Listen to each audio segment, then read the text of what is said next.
The dogs watched as the plane disappeared into the distance, barking desperately in its direction. They didn't understand why the humans were leaving them, but they trusted them unconditionally. Jerry, his spirits crushed, leaned against the window, burying his head beneath his cap to hide his reluctance and worry. When he opened his eyes again, 3 days had passed. Upon waking, Jerry had no time to worry about his own injuries. All he wanted to know was whether the dogs had been brought back.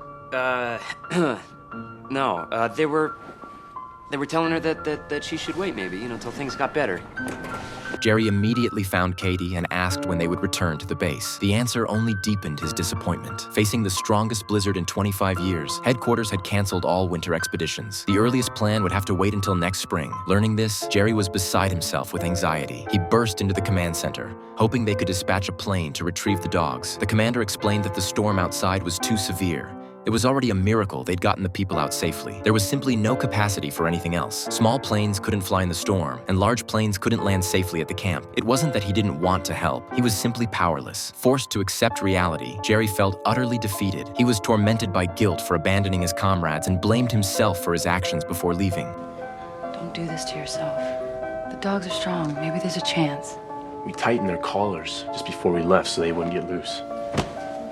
Just as he feared, the dogs outside the base had been starving in the blizzard for 4 days. Their master had promised to return, so all they could do was wait quietly. The cold wasn't the greatest threat. The lack of food was critical. Without eating for an extended period, the dogs would eventually starve to death on this frozen wasteland. Back home, Jerry hadn't given up. He visited research teams large and small, but the responses were either that the weather was too severe and they couldn't depart until next spring, or that they weren't willing to provide substantial funding just to rescue some dogs. Meanwhile, the Antarctic weather was deteriorating. Even the base's flag had been blown down. Seeing the flag blow away, Buck, the strongest dog, broke free from his chain. His ingrained protective instinct made him guard every piece of his master's property. Seeing Buck break free, the other dogs followed suit. Eventually, with mutual help, they freed themselves one by one from their collars. Only old Jack, the eldest, remained calmly lying on the ground. Without seeing their master, they chose to stay put and wait, not daring to wander far. Jerry, though devastated, refused to give up any glimmer of hope. He traveled thousands of miles to the doctor's home, showing him a photo taken before their departure and explaining his predicament. He hoped to use the doctor's reputation and connections to have his institution raise funds,